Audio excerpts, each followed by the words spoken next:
So here's another one, right? And I know people are like, "Oh man, you have so many weird conversations." Well, when people don't have their head lodged into their phones and their tablets and laptops and whatnot, and actually can lift their frizzied and epileptic eyes up from their TV screens and actually look at the person who they're sitting next to and actually have a conversation with, you come across some pretty interesting conversations. But nonetheless, I don't post just ordinary conversations. I post the ones that I believe are worthy enough for other people to chime in on and actually enjoy. So I'm sitting here and I'm talking with a female, right? And she's divorced, right? And she's trying to explain to me why the woman deserves half of the assets that her and her husband built together, or that they may not have built together. It doesn't really matter. All that matters is that the assets are there. And so I give her a scenario. I say a guy, he works hard, right? He works hard every day. He comes across this, this nice, wholesome woman who is indeed attractive to him, but deep down inside she's a gold digging whore.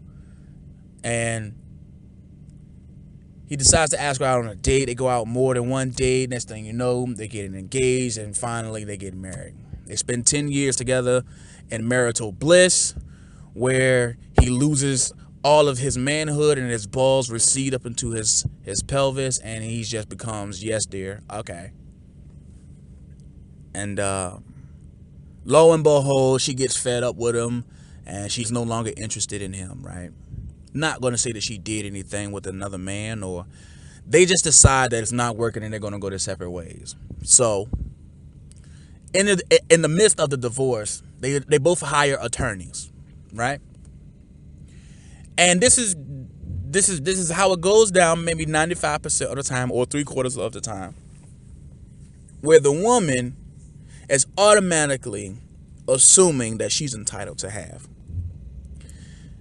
I'm talking about not half of their assets, half of his. So she gets to keep hers and she don't have to give up any of hers despite what she's contributed to the relationship.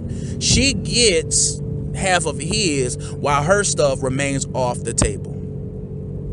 Can you believe that? And so the person who I'm talking to, she says, yes, that is right. She should get half, and he needs to suck it up and shut up and grow a pair. The pair that she chopped off. And I'm saying to myself, I said, cool. If we all can agree that the woman deserves half, then it is only right and respectable that if the woman says yes, she wants to take his half and she's rewarded that and she'll get that, it should also be in a clause that she has to have her titty chopped off. At least one, at least half. Because I know some people are like, oh man, that's a bit extreme. Well, it's painful for the man to lose that money.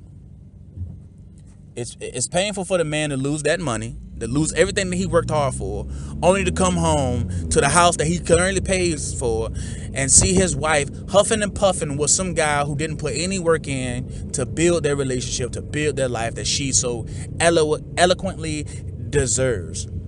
So if she takes half of everything, I believe that she should either lose a titty or lose a nipple, or she has to have a finger removed if she wants it. That's all. I mean, I feel like that's only right, and vice versa. If the guy is looking to get half of this woman's assets, he should have a finger removed. He should have a breast implanted on one side of his chest, or he should have a vasectomy and he got to walk around with his balls surgically attached to his earlobes. Tell me what you think, because I'm lost for words. If a guy does all this work, and for women too, if these people do all this work only to have it undone and taken away and given to somebody who doesn't deserve it. Like, take the whole Janet Jackson situation, right? Inside their prenuptial agreement, she's married to this tycoon, this billionaire. And I'm not saying Janet Jackson doesn't have her own money. What I am saying is she doesn't need any more money. And she doesn't need to be filthy rich to the point where she can just walk around with C-notes wiping her own butt. she's using these $100 bills as tampons and pads. No, I don't believe in that.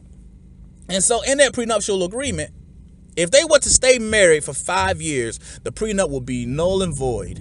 And she would be able to, and if they were to divorce, she could get half its assets. So you know what she did?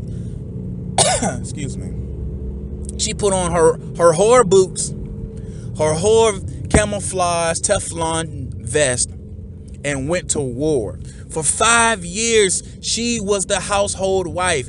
I'm pretty sure she sucked this man's penis every single day. And the only thing that she was thinking of, I'm gonna get that I'm gonna get that half. Had a baby by him and everything. She's like, I'm gonna get that half. I'm gonna make him fall in love with this twat. And lo and behold, like the ice cold dagger women have hidden in between their legs, she takes it out. She stabs this man as he busts all kinds of nuts. She just stabs him right in the back. God, I want a divorce. And I know he was like, oh, but baby. And she said, and I won't have, because it's been after 5 years. And it was legal.